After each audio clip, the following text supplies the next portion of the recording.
angina del pulmón, o síndrome de estrés respiratorio, como se le denominaba antes, ¿no? Síndrome de estrés respiratorio del adulto. Es una enfermedad que se va a dar por estas lesiones que generalmente aparecen en prematuros. Vamos a ver qué tenemos acá. Así. Bueno, ya, entonces este es un síndrome de dificultad respiratoria que se da siempre en los prematuros, ¿no? Entonces, y eso se da. Generalmente esto aparece, pues, si ustedes saben, por la parte surfractante. El surfractante, después, está sintetizado o producido por los neumocitos tipo 2. Y estos neumocitos tipo 2 todavía son cuando comienza el desarrollo fetal, ¿no? Estos recién van a comenzar a producirse a partir de las 24 semanas, 24 a 26 semanas, y va a llegar hasta un espacio de unos 35 semanas, 36 semanas. Por eso, mientras más joven, mientras menos edad tenga el feto, más posibilidades tiene de hacer membrana hialina, ¿no? Eso es lo cierto.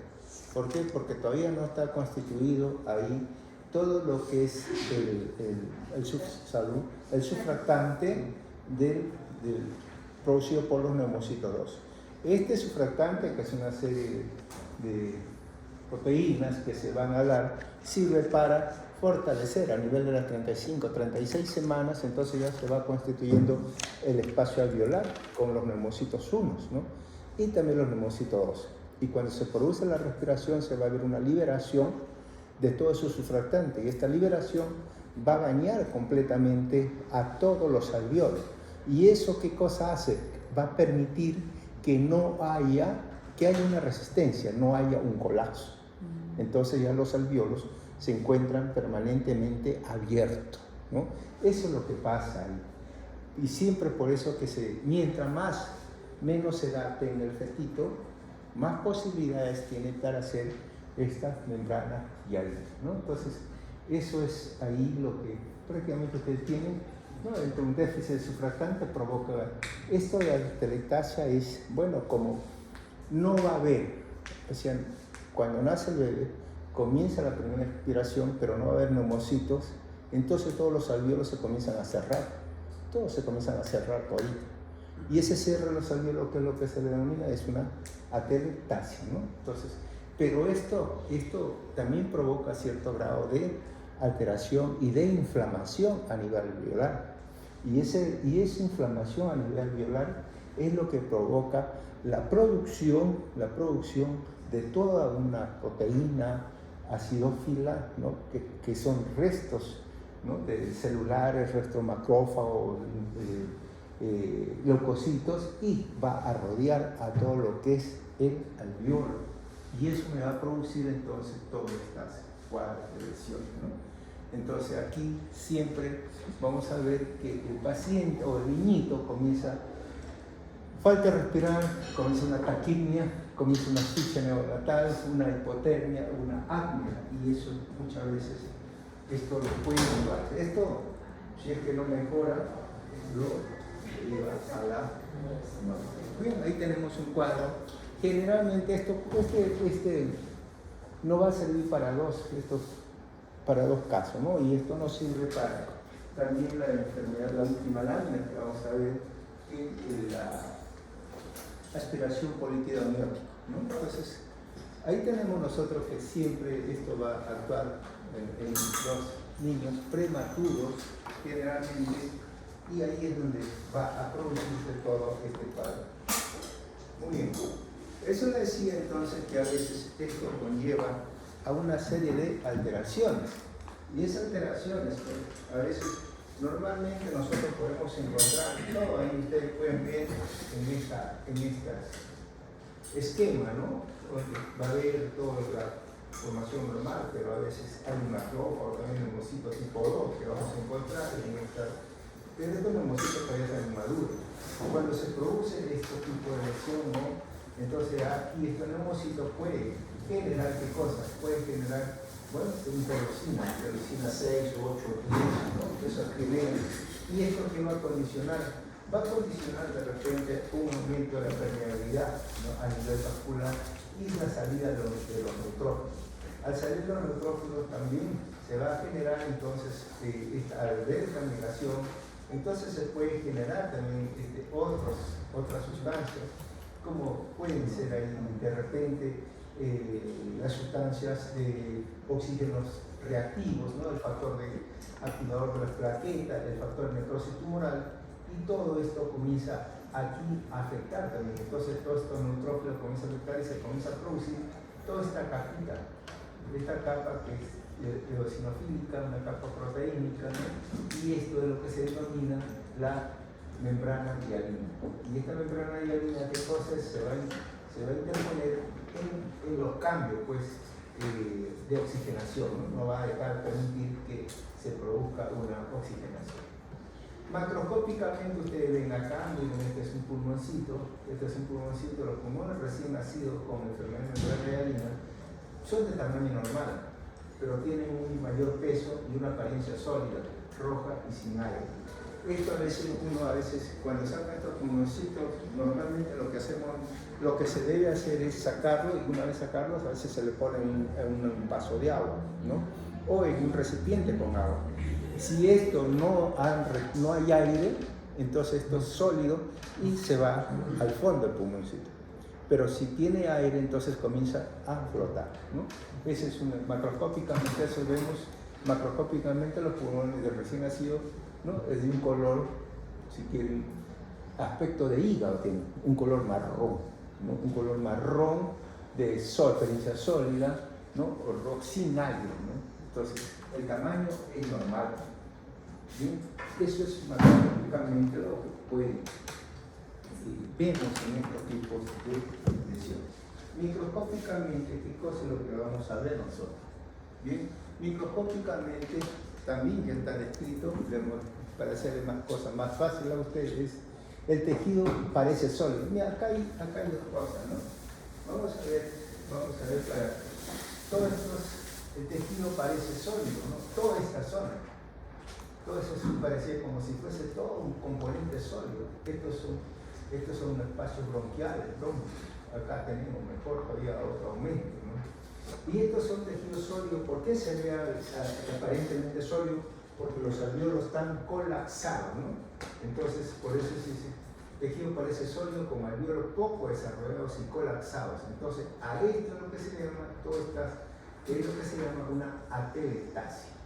Luego que vemos, miren acá, estas zonas rojitas es lo que se denomina la membrana hialina.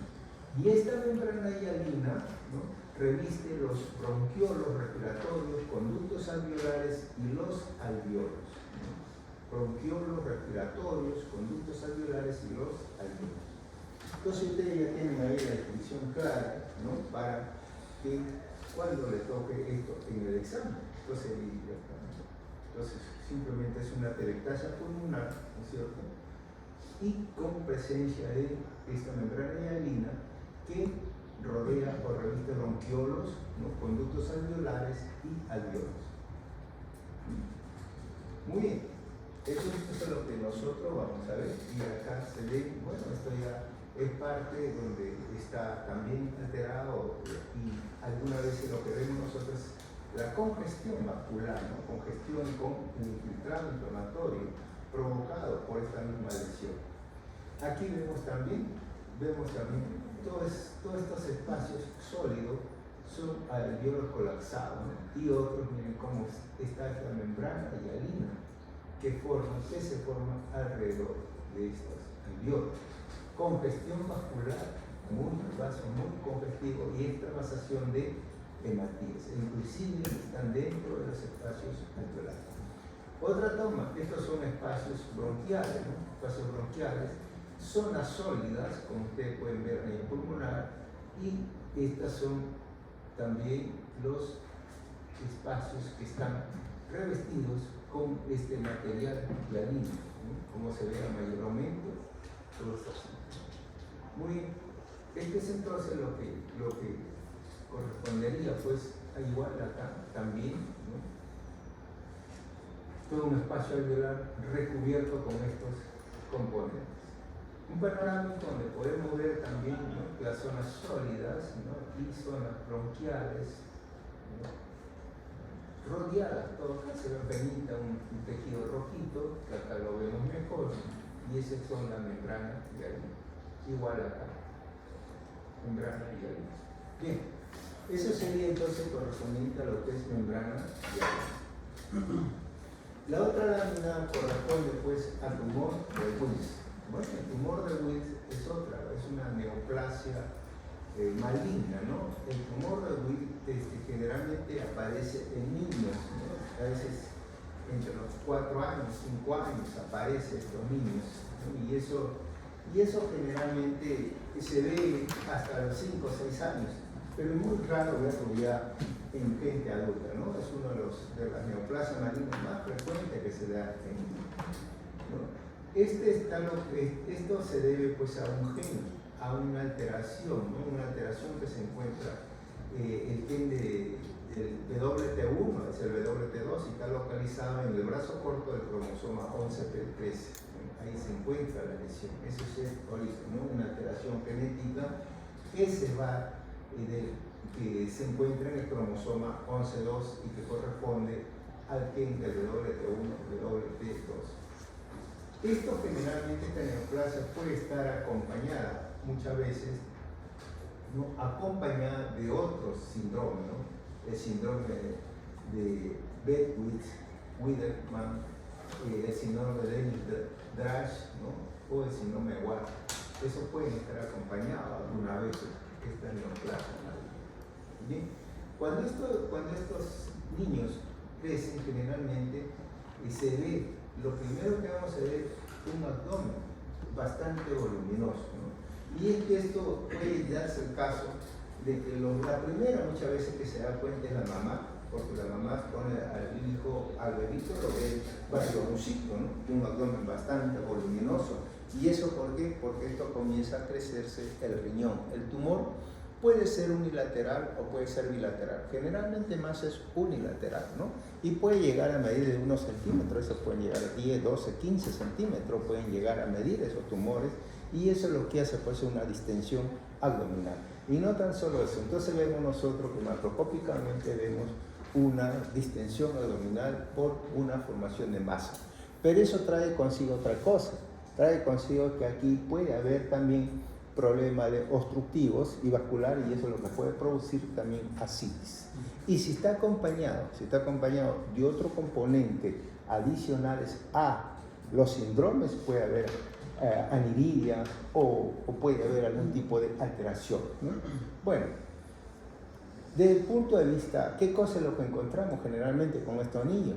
Clínicamente, hipertensión, hematuria, ¿no? Hipertensión, hematuria y dolor, ¿no? Eso es lo que, hipertensión, hematuria, dolor es lo más característico ahí. Pero también se puede encontrar pues la fiebre, y estos en otros casos pueden llegar por compresión o por otras alteraciones a náusea, vómitos, ¿no?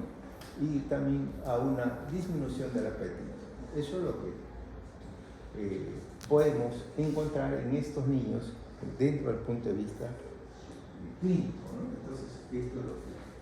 Entonces no se olviden que lo primero, ¿qué cosa es la macroscopía? Si yo les muestro esta foto, entonces hago una masa. Lo primero que crece es una masa abdominal. Lo primero, ¿no? Una masa abdominal, y eso ya, el resto que se manifiesta, ¿no?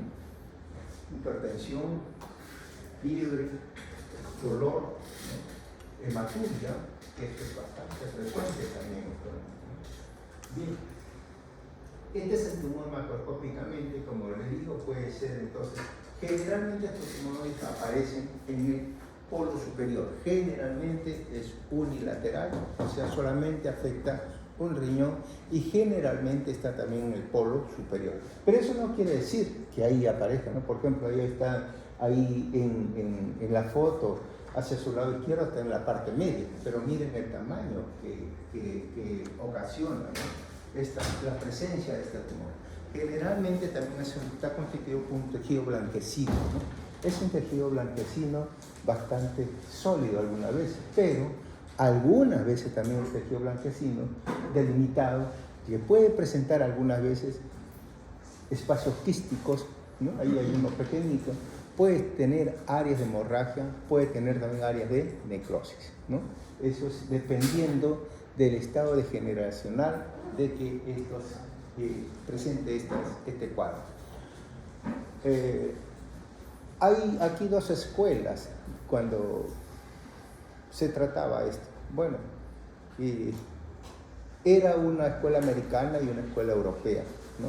Entonces, a veces se decía que una de las escuelas sostenía de que para darle tratamiento a estos niños, cuando tenían esta masa tumoral,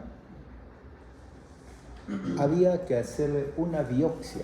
Entonces una biopsia a cielo abierto. Entonces se abría, se sacaba un pedacito, listo, se diagnosticaba y se le daba el tratamiento. Pero hay otra escuela que se oponía a eso. Entonces se oponía a eso y decía, no, toda masa tumoral en un niño 4, 5, 6 años es tumor de Wills. Démosle tratamiento a tumor de Wills.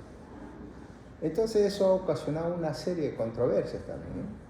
¿Por qué? Porque el médico piensa, ¿no?, que todo tumor en un niño, ¿no?, es tumor de Wills.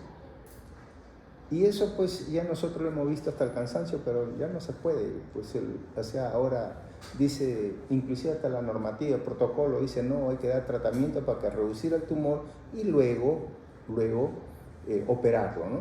Y era cosa curiosa antes porque nosotros, porque me llegaban estos tumores, me llegaban a los, ¿qué cosa? El segundo día ya teníamos nosotros el diagnóstico, se hablaba con la nefróloga, ya esto es tal cosa, listo. ¿Qué grado es? ¿Qué esto del otro? Todo le decíamos y le daba el tratamiento adecuado. Y ya veíamos si respondía o no respondía al tratamiento. A los 3 meses, de repente, o 4 meses, se operaba el paciente y nosotros veíamos si ese tratamiento había sido efectivo o no. Ahora ya no se estira eso. Y nosotros veíamos, bueno, he tenido la suerte de ver todo tipo de tumor de Wills, todo tipo histológico, que ustedes puedan leer, eso se ha visto ahí en el rabadiaje, todo. Entonces, estas es las formas clásicas que se pueden ver en estos tumores. Muy bien. Desde el punto de vista histológico, ¿qué cosa es lo que nosotros vamos? Y ustedes no pueden, si a ustedes les falta una de estas, porque acá vamos a explicar más que todo el patrón histológico que presenta el tumor de Wills, ¿no? Entonces, ¿por qué se caracteriza el tumor de Wills? Porque el tumor de Wills se caracteriza por presentar 3 patrones histológicos, que es uno blastemal, epitelial y el estromal. Blastemal, epitelial y estromal, ¿no? Esos son. Ahora, el patrón blastemal es el componente celular primitivo. Son células primitivas. Punto, se acabó, está ahí, ¿no? Son primitivas.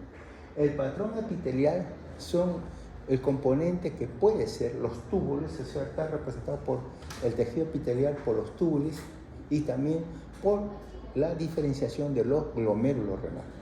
Que en algún momento estas estructuras tubulares o de glomérulos han quedado abortadas. O sea, cuando apareció la lesión, se ha paralizado también el desarrollo de esta lesión. Entonces, el desarrollo de estos tejidos, y quedan como patrón epitelial. Y el mesenquimal es el estroma. El estroma también es un estroma primitivo y puede ser totipotencial el estroma, todavía como es primitivo. Entonces puede allí desarrollarse una serie de componentes, ¿no? El estroma puede entonces tener músculo de repente estriado, decimos, ¿no? Puede tener músculo estriado, puede tener inclusive cartílago. Entonces puede tener a veces tejido adiposo, porque es totipotencial. Entonces, esta presentación que vamos a ver nosotros, generalmente es bifásica, trifásica o monofásica. La mayor de las veces es bifásica, o sea, puede estar constituida por 2 de los componentes, ¿no? Y uno en muy menor cantidad puede ser blastemal y tubular, o epitelial y blastemal, o epitelial, tubular, blastemal y estromal. Ya uno lo clasifica de acuerdo al porcentaje y uno da el porcentaje aproximado de todo lo que da esto. De toda esta presentación que ustedes tienen ahí, entonces el más severo es el blastemar. Cuando se presenta un componente de histología blastemal, entonces se dice que eso pues es un tumor con histología desfavorable, ¿no? ¿Por qué? Porque ahí se puede presentar una serie de mitosis y eso hace que esto pues llegue a ser un componente anaplásico. Entonces, y cuando se presenta con mucho patrón blastemal, entonces, y tiene mucha mitosis, entonces se dice, bueno, pues esta es una anaplasia que puede ser de repente difusa, ¿no? O puede ser focal. Y esto es, cuando es anaplásico, el tratamiento que se le va a dar es otro, y aún así a veces no responden, ¿no? Y lo más probable es que esto después de poco tiempo hagan cuadro metastásico y de repente podrían ser que presenten pues algún tipo de rechazo a lo que es el medicamento, ¿no? Entonces, esos son los componentes. Entonces, no se olviden entonces el componente epitelial, el componente blastemal y el estromal, que esto puede ser bifásico o trifásico, ¿no? Eso sí, entonces se puede prestar eso. Y cada una es el blastemal, célula primitiva, el epitelial son túbulos, ¿no? Túbulos y formaciones glomerulares abortadas o paralizadas, ¿no? Primitivas también, pero no como estas, son más maduras, ¿no? Y el estromal, que es el tejido conectivo totipotencial que puede tener una deviación a otro componente, ¿no? Bien. Y aquí nosotros vemos, entonces si yo veo acá, bueno, ¿qué componente veo? Miren, todos son túbulos, todos son rosetita, esos son túbulos, este componente epitelial. Pero además hay otras cosas, ¿no? Además veo estos nidos, este componente entonces blastemal y componente epitelial. Sacamos una cuenta cuánto hay. Entonces, ¿qué predomina el epitelial? Bueno. Y esto de aquí, esto puede ser estromal, ¿no? Muy mínima cantidad. Eso es eso. Acá vemos, ¿qué cosa es esto? Esto también es, bueno, epitelial. Y esto es estromal. Y acá muy poquito blastemal. En este cuadro, ¿qué cosa es? Bueno, ¿qué predomina el epitelial? ¿No? Entonces, acá vemos igual epitelial. O sea, el epitelial no vienen a ser sino los componentes tubulares, los túbulos inmaduros.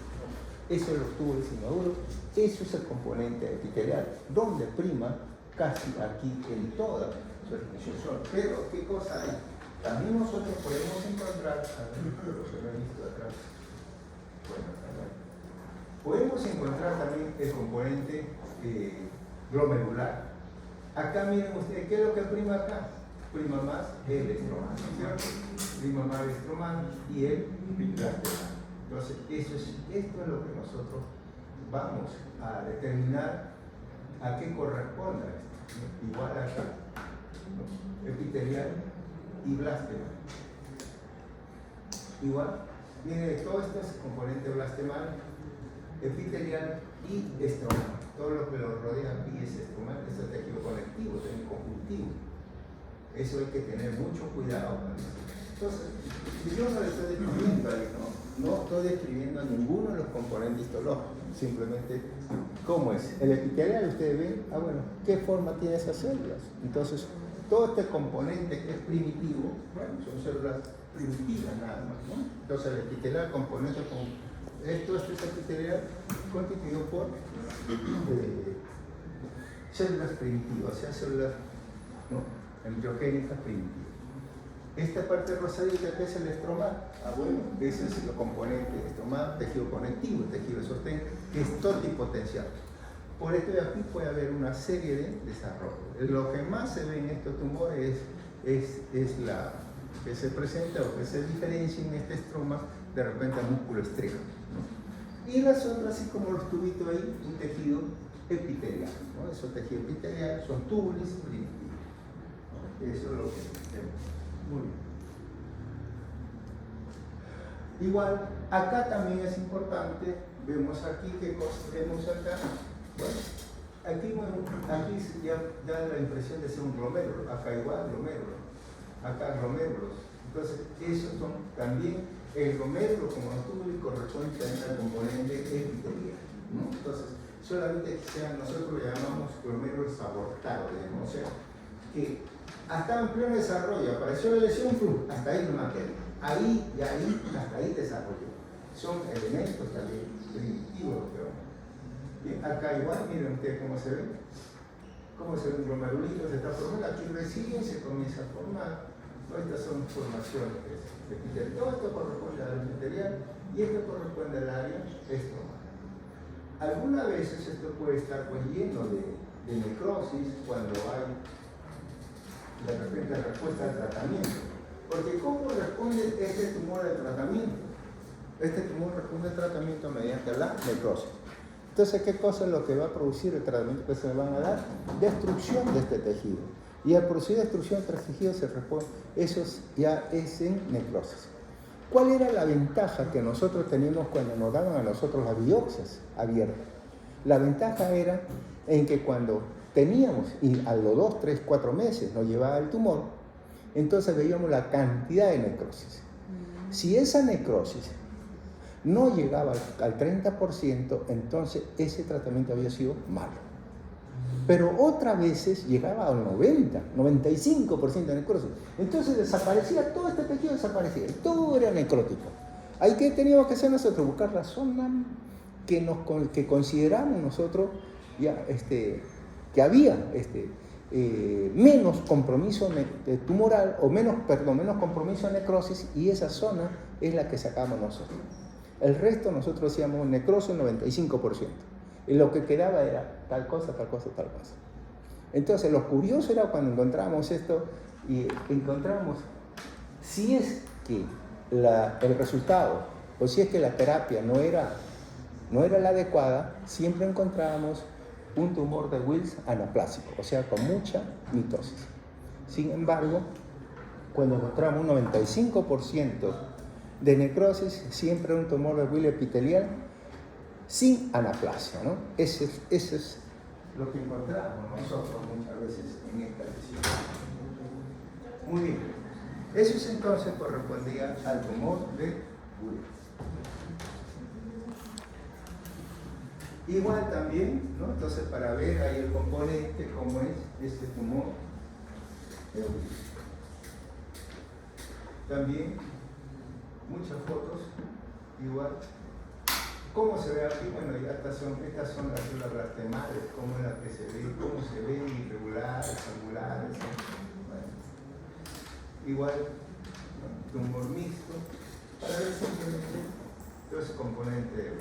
Entonces, si ya saben, si le presentan las láminas que son de esta característica, ya saben que es un tumor de Wills, porque acá aparece un riñoncito, acá aparece otro riñoncito por aquí, acá también una formación media glomeruloide acá, entonces no es un tumor de Wills. Otro panorámico que nos va a mostrar lo mismo, también tumor de Wills, igual, miren acá, hay un glomérulo, ¿no? Y acá hay otro más, por acá hay otras formaciones, mucho estroma, miren ustedes, todo este es estroma. Aquí diríamos que es un trifásico, ¿no? Porque estroma, acá hay un grupo de blastemal y bastante epitelial. Si nosotros sacamos, por ejemplo, un porcentaje, acá decimos, bueno, va a predominar el epitelial, segundo está el estromal y tercero, con el tonillo, está el blastemal. Entonces es un tumor de histología favorable. Eso es otra cosa también. A veces puede ser cuándo es un tumor de histología favorable y cuándo es un tumor de histología desfavorable, un tumor de Wills. No sé si eso ya le han dicho todavía, pero esto es, por ejemplo, si nosotros hablamos de un tumor de Wills de histología favorable o desfavorable, es cuando predomina el componente blastemal, ¿no? Con mitosis. Nuestro componente blastemal con mitosis, que es el anaplásico, entonces histología desfavorable. ¿Cuándo es un tumor de histología favorable, un tumor de Wills? Cuando predomina el epitelial, ¿no? Y no hay anaplasia. No hay anaplasia. O sea, la cantidad de mitosis Eso nosotros le decimos, si hay mucha mitosis, más de 4 mitosis por campo, o más de 2 mitosis por campo, entonces sí, no, esto es una anaplasia, ¿no? Entonces, eso es lo que a veces podríamos de repente preguntarle o algo, no sé. Pero es una pregunta. Miren ustedes cómo se ve. Entonces acá, componente estromal, pedacito lateral y epitelial, ¿no? Bien, eso sería entonces con respecto al tumor de Willis. La tercera lámina correspondería a un neuroblastoma, ¿no? Bien, el neuroblastoma también es otra neoplasia maligna, ¿no? Que generalmente va a aparecer en el riñón. El neuroblastoma entonces es un tipo de cáncer infantil que suele encontrarse en las pequeñas glándulas ubicadas sobre los riñones, sobre las glándulas suprarrenales. Pero esto también puede ser extrarrenal, o sea, puede estar fuera de estas glándulas. Entonces puede estar también en tejido blando, no necesariamente a nivel de la corteza medular de la glándula suprarrenal, sino también puede estar en el estómago, puede estar en el cuello, en la pelvis, en el hueso, etc. A veces este neuroblastoma es una lesión que muchas veces nosotros la podemos encontrar en el riñón.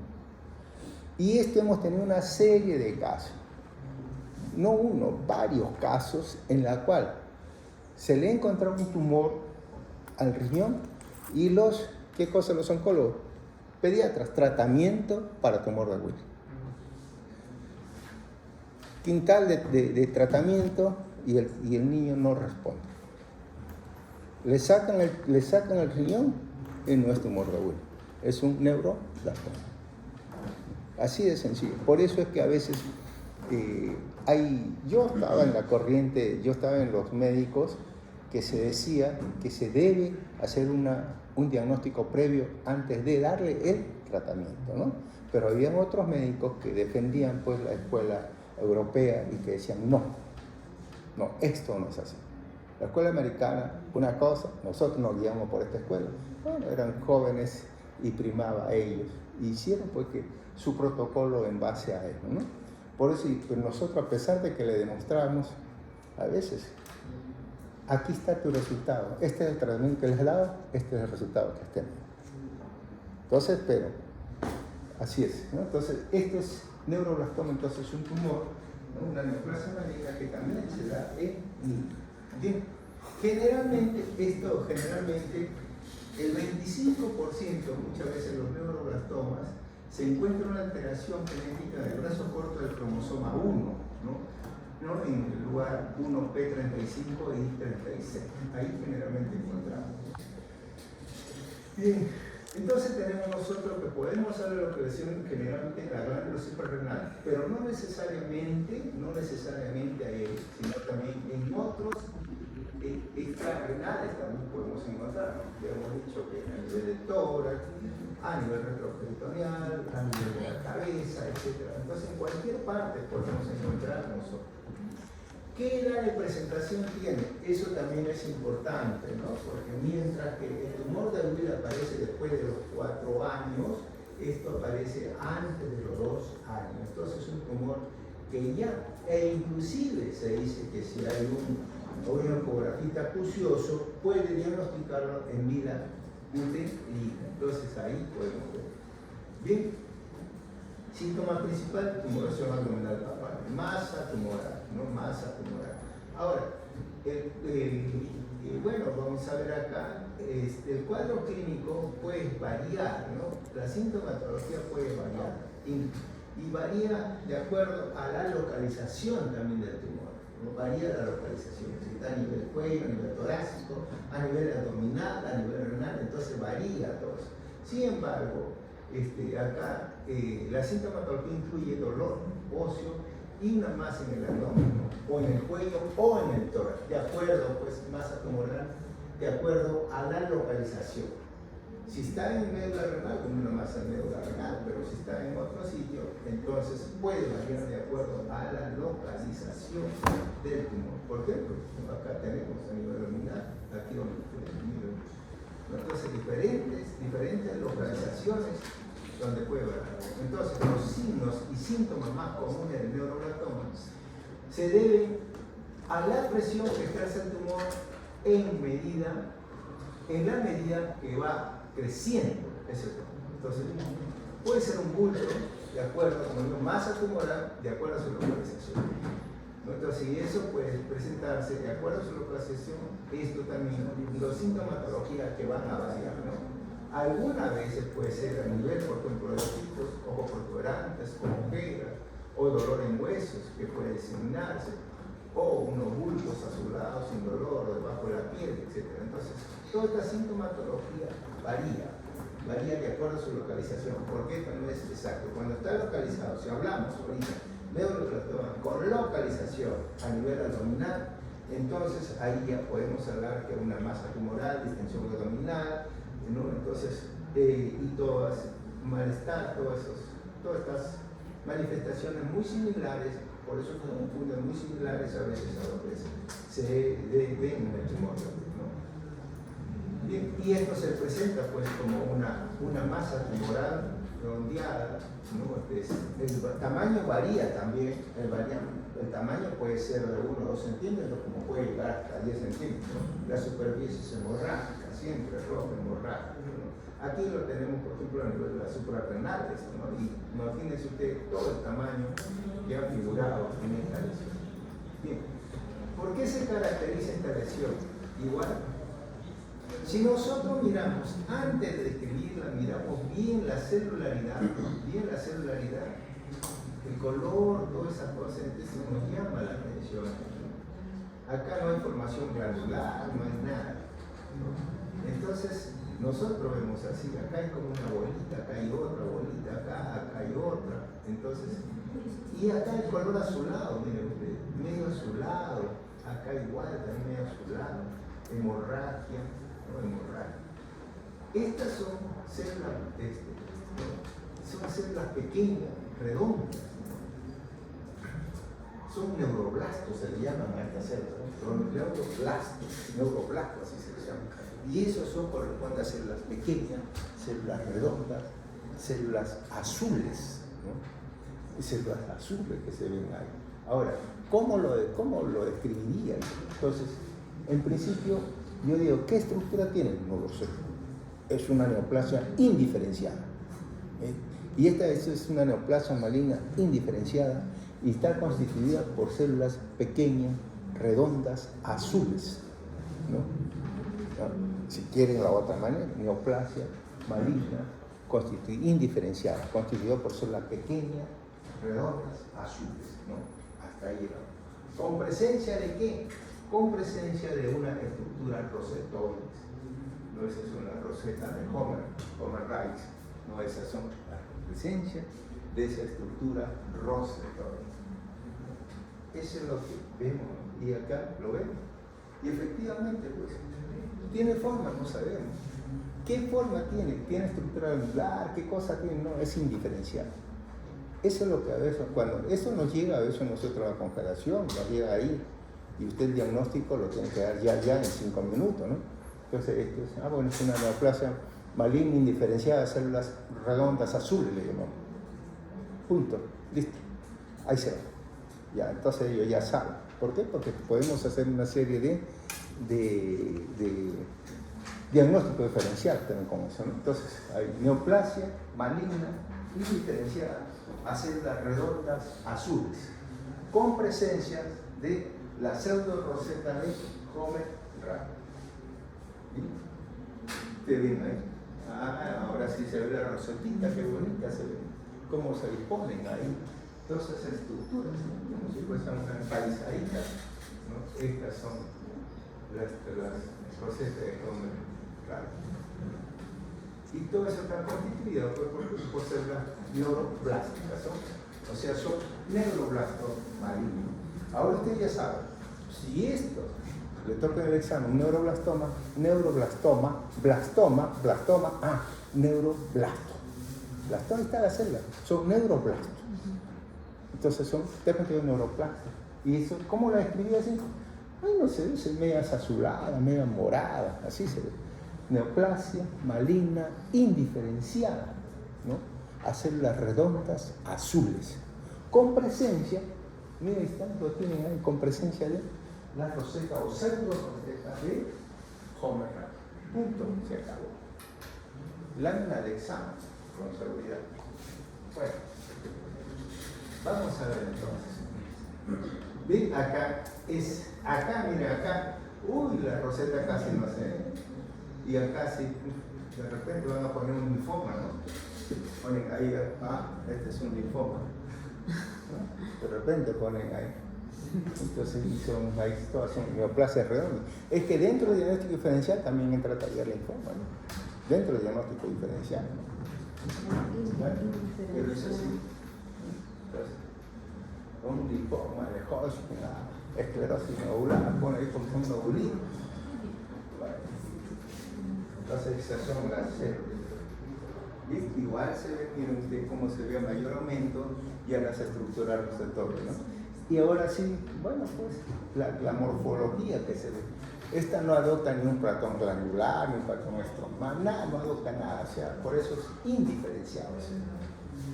Y aquí ¿qué cosa es lo que vale acá? ¿Y cómo lo diagnosticamos? Con eso no. Lo diagnosticamos con inmunohistoquímica, ¿no? Ahí lo diagnosticamos. Y sobre todo la inmunohistoquímica para nosotros en esto es el CD99. Pero tenemos que pedir una serie de inmunohistoquímicos porque ahí esto entra a tallar una serie de diagnósticos diferenciales que van desde el linfoma, van hasta melanoma, van también carcinomas indiferenciados, ¿no? Entonces una serie y nosotros lo hacemos por descarte. ¿Cómo pasa el antígeno? ¿Cómo leucocitario negativo? Todos los linfomas afuera, ¿no? Y así vamos descartando. Citokeratina negativo, todos los carcinomas afuera, ¿no? Entonces, y así, entonces, ¿qué va quedando? Va quedando así, entonces, y hasta que llegamos nosotros de repente a, ¿qué ha quedado? Una hemoglobina está positivo, sí, está positivo, y un C99 está positivo, listo, el diagnóstico de tal cosa. Eso es lo que sucede en esta. Muy bien. Igual también, ¿no? Entonces son células redondas, azules, indiferenciadas, ¿no? Con presencia de la pseudoroseta de Homer Wright. En panorámico, como lo vemos, ¿no? Igual también otro panorámico para ver lo mismo. Entonces ya sabemos cómo diferenciamos y efectivamente así es lo que se ve, ¿no? Esa es la coloración que ustedes lo van a ver en el microscopio. Y muchas células se encuentran, entonces hay muchas estructuras de rosetitas que se van a ver, y todo es indiferenciado. Zona de hemorragia y congestión vaginal. Muy bien. ¿Preguntas? Bien. Ahora vamos a entrar a la hemorragia intraventricular, ¿no? Esta es otra, también se va a ver en niños, ¿no? Se ve en recién nacidos, se ve esta muchas veces. Y este es un cuadro bastante, depende, el cuadro clínico va a depender mucho del grado de hemorragia que tiene, porque puede ser un grado 1, donde la hemorragia esté focalizada en pequeño, o un grado 3 de repente, donde entre a los espacios ventriculares y sobre todo si son los occipitales. Esto puede ser de gran gravedad y puede producir pues una hipertensión endocraniana. Depende de dónde esté localizado entonces esta lesión. Muy bien. Esto generalmente se da en niños pretérinos. Entonces ahí es donde encontramos esta lesión, en los niños que tienen una lesión pretérina. Y generalmente esto lo encontramos, hay grado 1, grado 2, grado 3 y el grado 4. A veces, la gran mayoría de los casos, solamente se da en la matriz germinal, nada más. Entonces, en la matriz germinal, y ahí se da hasta las 28 semanas. Esta lesión, cuando se implanta, es de inicio súbito, y se va a dar en el primer día, cuando nace el bebé, en el primer día de nacido, ahí se implanta toda esta lesión. es de inicio súbito, ¿no? Y en el 80 a 90% todo se va a instalar, este cuadro se va a instalar en ese día, ¿no? Y eso pues, acá, por ejemplo, el grado 3 está limitada a la matriz germinal nada más. Entonces un 10% bastante benigno. Entonces ahí ya no pasa nada, no compromete mayormente el ventrículo, ¿no? El grado 2 llega hasta un 10 al 50% a ocupar la hemorragia ventricular. El grado 3 más del 50% que llega a ocupar la cavidad ventricular, y entonces ya comienza a haber dilatación, y el grado 4 entonces ya es muy peligroso, y eso pues ya puede provocar también una hipertensión endocraniana, ¿no? y compromisos parenquimales también. Hay muchos factores de riesgo, y que esto puede llevar a la dificultad respiratoria, puede haber lesión hipóxica, isquémica, puede llevar también una hipervolemia o hipotensión arterial. Entonces todo esto vamos a ver que esto está condicionado de acuerdo a la localización, ¿no? Desde el punto de vista clínico, bueno, en un estado comienza a haber un problema, hay un deterioro brusco del estado general, ¿no? En estos pacientes, y entonces puede haber problemas de sensor. Bien, acá tenemos muchos factores de riesgo, ¿no? Como para que ustedes vean, lo puedan ver, y cuáles esos es lo que dan. Como le digo, esto depende mucho de la localización, ¿no? Y depende de la extensión o la cantidad de hemorragia que se produzca, y el compromiso a nivel de los ventrículos. Bien, y acá lo que tenemos aquí son, pues, cuando produce el bebé y cuando nace, eso parece una gelatina. Ustedes no ven ahí la sustancia gris, la sustancia blanca, ven simplemente un aspecto medio amarillento de este color, se ve más o menos blanquecino, cremoso, y que cuando uno saca el cerebro de estos recién nacidos parece gelatina. Si usted la agarra en su mano con la mano abierta, todo el cerebro se le va a destrozar. ¿Ves? Parece gelatina. Usted igualito agarra una gelatina y trate de agarrarla, a ver con la mano, si que puede. A no ser que le echen esa cosa que venden para solidificar, para dar mayor consistencia. Pero si usted le hace una gelatina, si no le echan esa, no sé cómo se llama esa sustancia. Colapis. Esa. Entonces la gelatina, es demasiado. Usted la agarra por la mano, se le ve entre los dedos. Es igualito el cerebro. El cerebro tenemos, cuando lo sacamos, tenemos que poner ahí nosotros una gasita y sacarlo con cuidadito, y sacarlo hasta el tronco encefálico, en la parte de la vértebra, sacarlo ahí, y ahí ponerlo ya en su gasita. Y de frente fijarlo por lo menos unos 15 días fijación, para que agarre cierto grado de dureza. Uno no lo podemos cortar esto, porque si no, esto se vuelve una mantequilla, se vuelve todo eso. Muy bien. Y ahí tenemos, miren ustedes, las hemorragias, ¿no? Cómo es que van estas hemorragias y cómo es que alteran esto, ¿no? De acuerdo a diferentes factores que puedan ocasionar estos grados de hemorragia. Entonces, desde el punto de vista histológico, nosotros que vamos a ver acá. Entonces, acá ustedes tienen, las láminas no son muy buenas, que digamos ahí, pero sí tenemos ahí, por ejemplo, este es el espacio, ¿no? Esto es lo que nosotros tenemos en el espacio ventricular de los ventrículos laterales, generalmente, ¿no? Y este es el epitelio de los ventrículos laterales. Es un epitelio cúbico, acidófilo, ¿no? Son las células ependimales, se llaman, ¿no? Las células ependimales, ¿no? Y esto de aquí, y esta hemorragia está localizada en esta zona. Entonces, ¿qué cosa es lo que vemos nosotros? Hemorragia en los espacios, ¿no? Ventriculares, ¿no? Hemorragia, ¿no? En los casos de componente sanguíneo coagulado o hemorrágico en los espacios ventriculares. Acá, al mayor aumento, también tiene usted componente hemorrágico. Este es el espacio ventricular, se ha salido, por supuestamente, ya debido está por acá y abierto. Entonces, es hemorragia en los espacios ventriculares.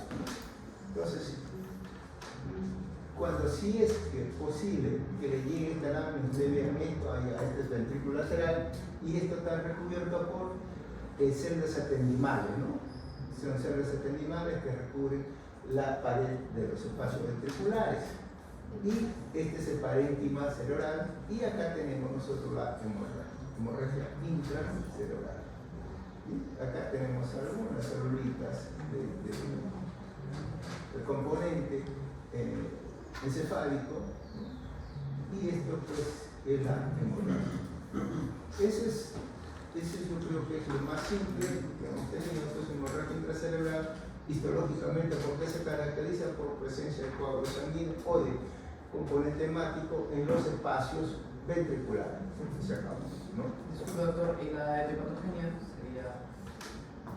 ¿A qué se debe la hepatogenia? ¿Alguien sabe? ¿Alguien sabe?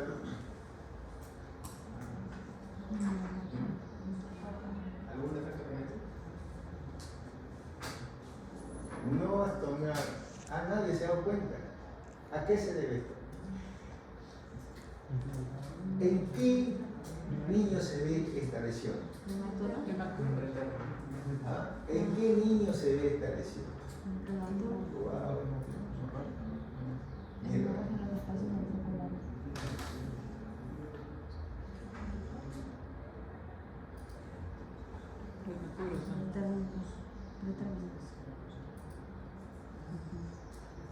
¿En qué niños se ve esta lesión? En los niños pretérminos. Y acá tiene factores de riesgo. Aquí tienen factores de riesgo. ¿Y qué cosas más tienen acá? Factores de riesgo. Factor de riesgo prenatal, edad gestacional, peso bajo al nacer y todos los factores de riesgo. Entonces, ¿listo? Ahí pueden ustedes tener. Entonces, generalmente, ¿cuál es la patología? Generalmente se ven niños prematuros y en donde hay factores de riesgo. Un listado. 20 factores de riesgo. De todo. Entonces, esto es así. Entonces, lo principal que son es pretérmino. Eso es lo primero. Y lo segundo, que en estos niños hay una serie de afectaciones, ¿no? Y una serie de afectaciones que pueden estar en relación a factores de riesgo prenatales o genéticos, por ejemplo, edad gestacional, bajo peso al nacer, factores genéticos, falta de terapia de esteroide prenatal. Si es factor genético, de repente no le han dado qué cosa, esteroide, ¿no? ¿Y para qué? ¿Para qué dar esteroide? Para madurar o para proteger, por ejemplo, porque en estos niños de repente su neumocito 2 no funciona. Entonces, ¿cómo hace cuando una paciente tiene 27 semanas o tiene algún problema gestacional, se le comienza a administrar esteroides? ¿Para qué? Para madurar a los neumocitos tipo 2 y evitar todo esto con todas estas enfermedades hialinas. Entonces se le da. Y otro factor es asociado a alteración del flujo sanguíneo, hipoxia, ¿no? Hipoxia, hipercapnia, ¿no? Y factores que predisponen a la alteración homeostática también. Entonces, acá tienes tú la primera causa. Entonces, lo primero que esto se va a dar en niños pretérminos, que es lo más común, y factores de riesgo que están asociados a eso. ¿Vale? Gracias. Okay.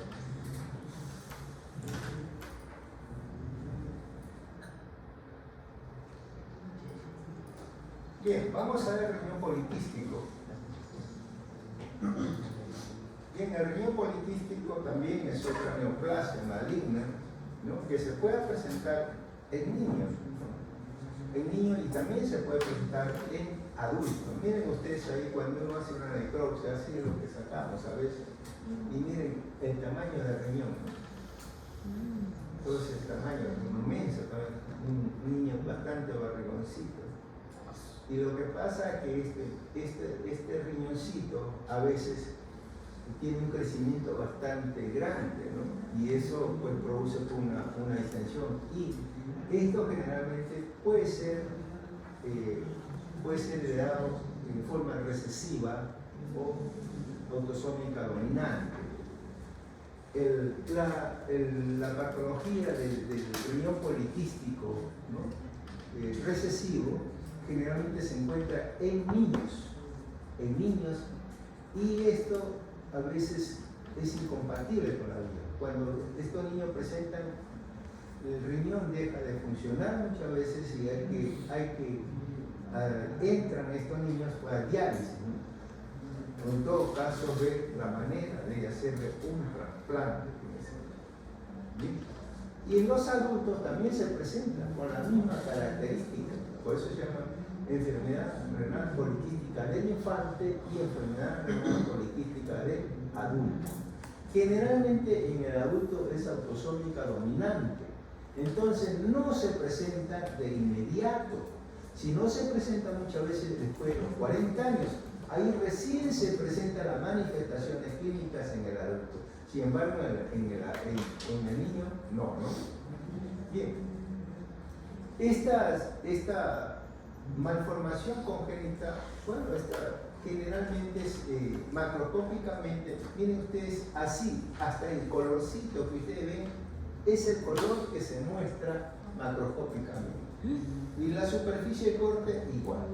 Entonces la superficie capsular, todo esto muestra múltiples formaciones quísticas, ¿no? Múltiples formaciones quísticas de diferentes tamaños. En principio es un aumento de tamaño o aumento de volumen del riñón, ¿no? Aumento del volumen del riñón. Y la superficie muestra múltiples formaciones quísticas, ¿no? De diferentes tamaños. Al corte, la superficie del corte igual. La superficie del corte, ¿dónde está el parénquima renal acá? No existe, no hay. Entonces, ¿dónde se encuentra ahí?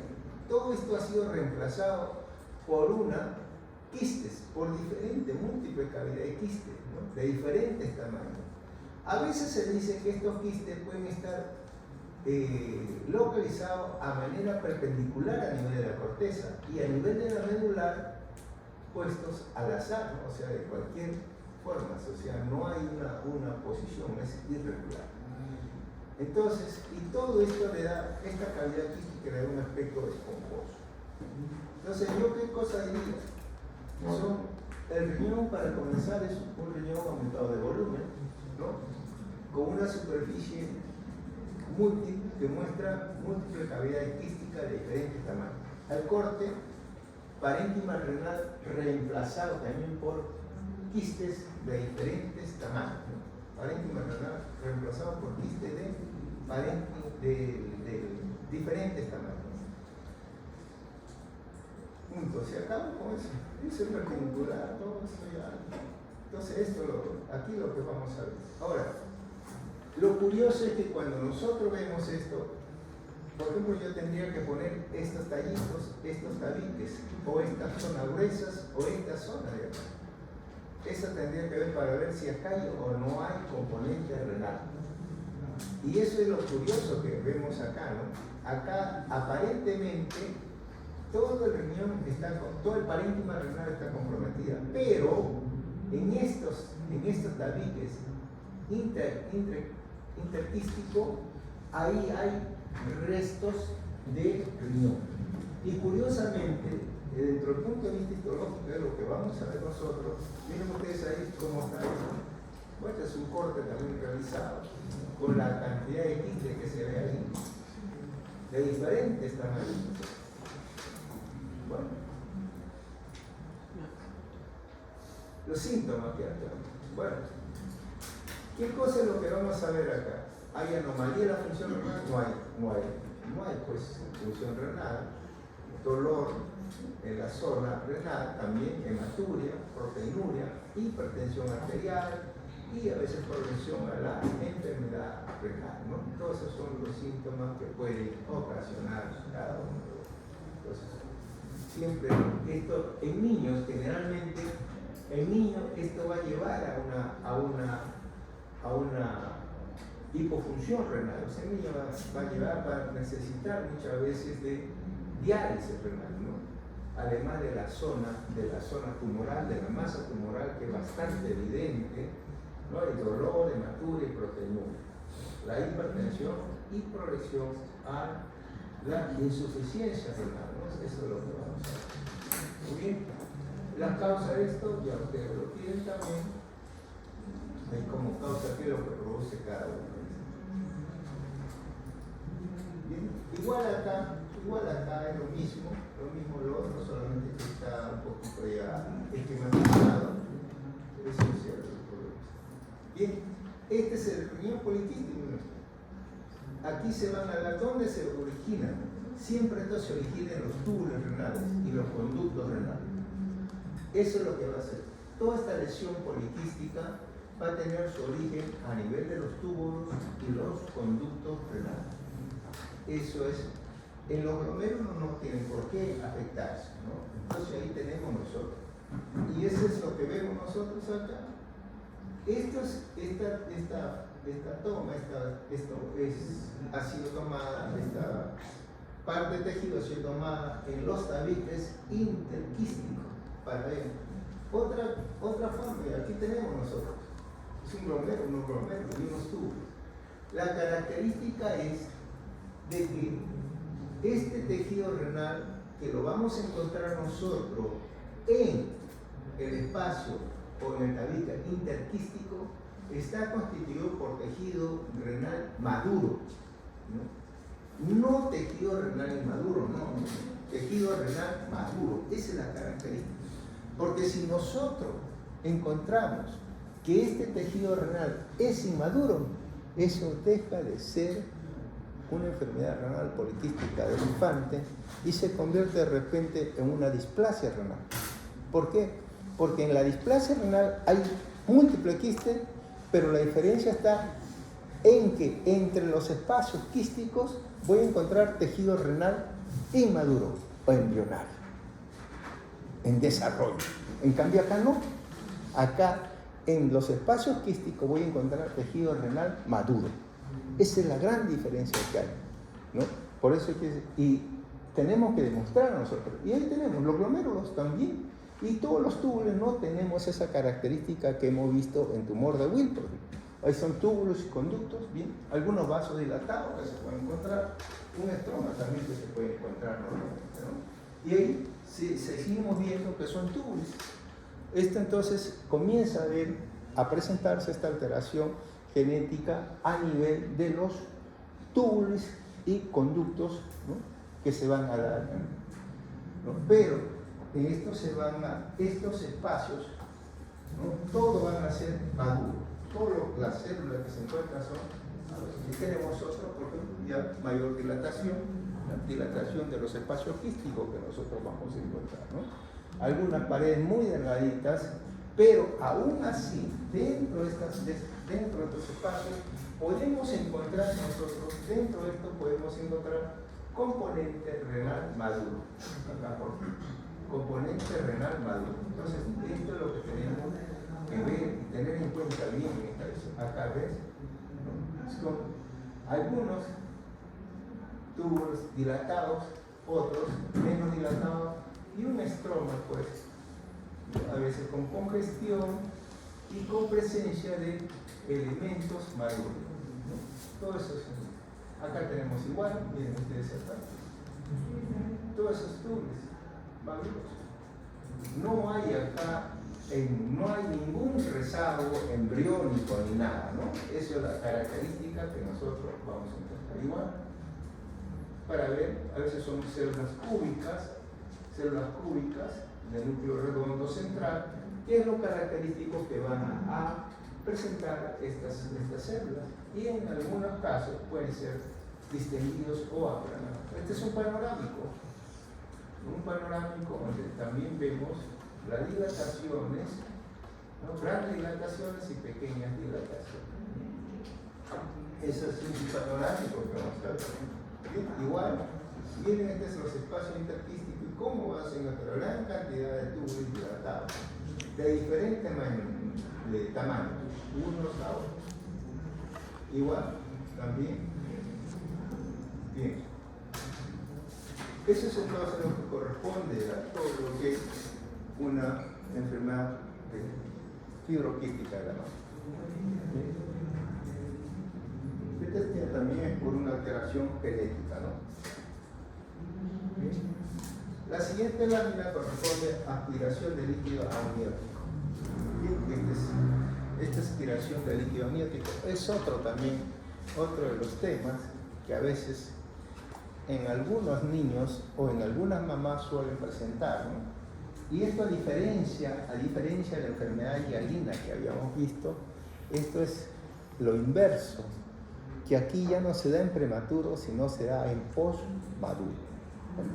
Entonces, en los niños, y generalmente se presentan los niños que tienen más de 41 semanas. Ahí vemos esto. Entonces, en los niños que tienen más de 41 semanas ya se puede presentar este tipo de lesión. Muy bien.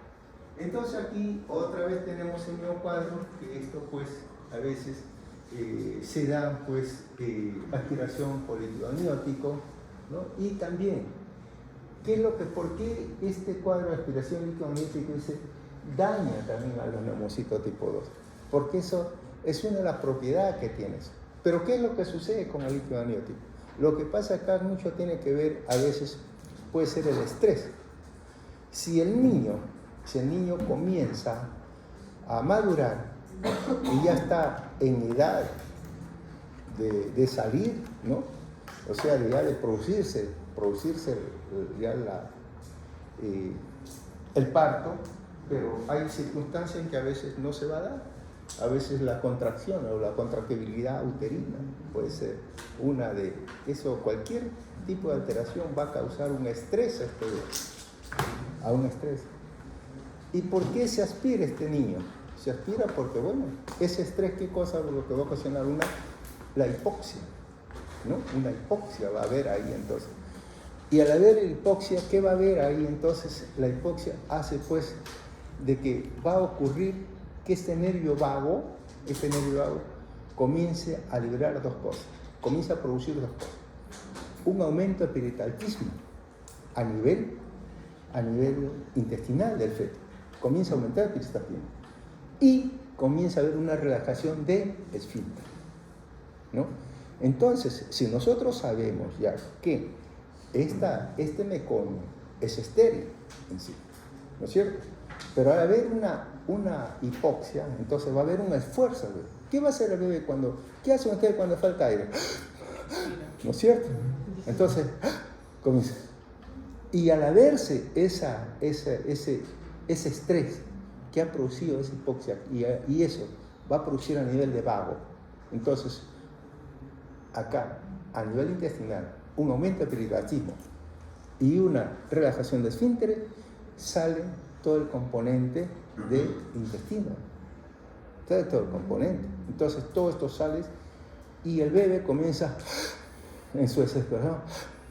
Y en eso comienza a atragantar, ¿no? Todo el meconio. Y eso es lo que lo lleva a los pulmones. Y se produce entonces esto. Pero no tan solo se produce por eso, sino también algunas veces en unas señoras gestantes, en las señoras que son diabéticas, también se podía producir esto, ¿no? Entonces, este es uno de los mecanismos que se va a producir. Y entonces, al llegar a esto, entonces, se va a aspirar, o de repente, en el canal de parto, donde se ha producido también, es un estrés para el bebé, la salida por el canal del parto. Y a veces se demora. A veces podría ser ¿qué cosa? El médico no se ha dado cuenta y hay un circular de cordón. ¿Qué es lo que ocasiona? También una hipoxia. También con todo el daño. Y está dentro del canal. Ha liberado eso. Y comienza el bebé a atragantarse, ¿no? A aspirar, ¿no? Y se aspira el bebé y pasa a los pulmones, ¿no? Eso es lo que sucede. Entonces, ese estrés, imaginen cómo va a activar ese nervio vago que tiene que ver con todo el sistema digestivo, ¿no? Entonces vamos a ver. Y eso es lo que comienza entonces, a verse.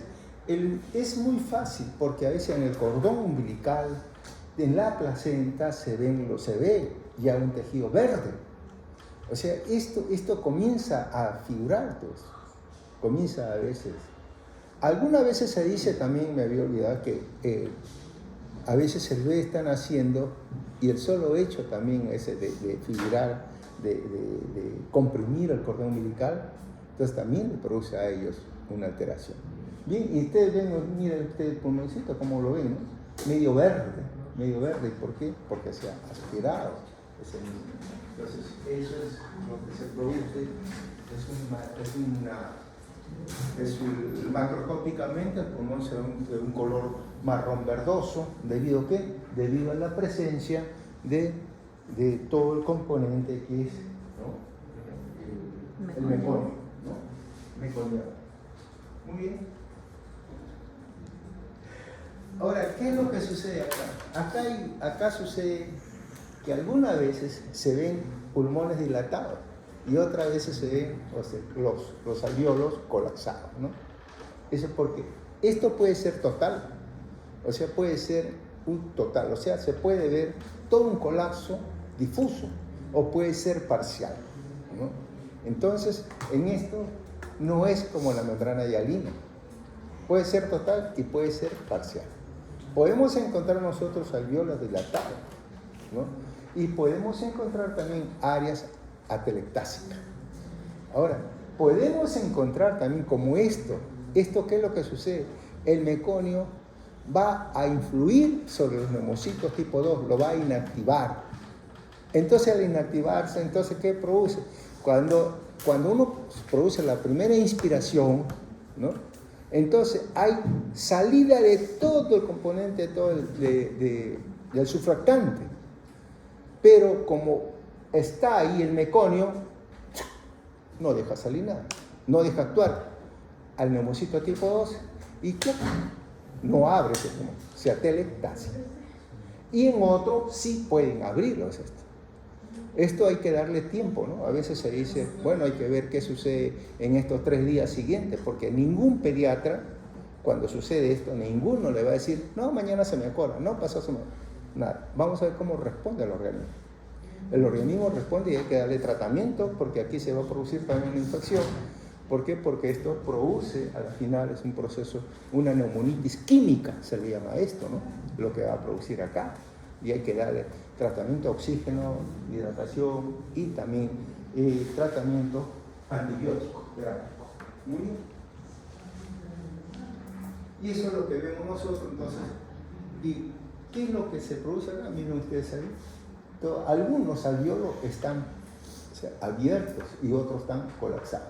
Pero ustedes ven ahí los bronquios, estos espacios bronquiales que se van a ver, ¿no? Estos espacios bronquiales, ¿no? Y acá vemos también alvéolos, que lo vamos a ver acá. Miren ustedes, ¿y esto qué cosa es? Todos estos son restos de meconio. Entonces ahí vamos a tener restos celulares, que vamos a ver los restos meconiales, ¿no?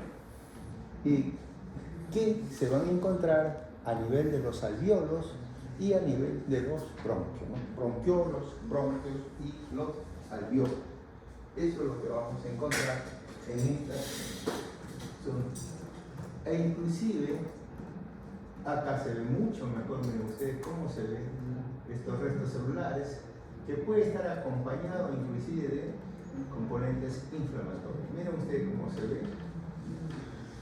Y una gran congestión vascular que se ocasiona también en los espacios interalveolares. Muy bonita esta foto, como para que ustedes la puedan ver. Es muy diferente, por ejemplo, esto es muy diferente a lo que es la membrana hialina, ¿no? Ahora, ¿pero que esto puede también dar origen a membrana hialina? Sí, también, ¿no? O sea, puede ser un factor que origine esto la membrana hialina. Muy bien. Igual tenemos aquí, miren ustedes acá, este ya es un epitelio bronquial con este componente también que hay meconial dentro de él, ¿no? Bien, este otro igual para ver lo mismo.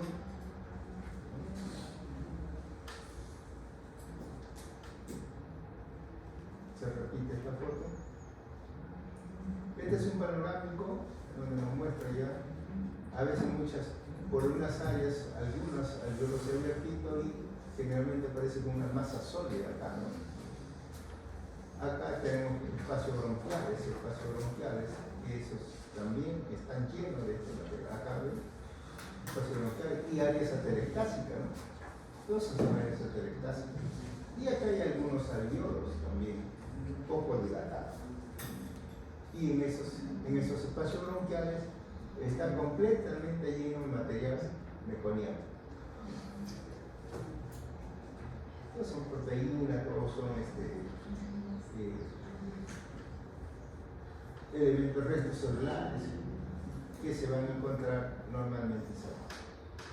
Bien, eso sería entonces lo que correspondería pues a esta clase. ¿Alguna pregunta?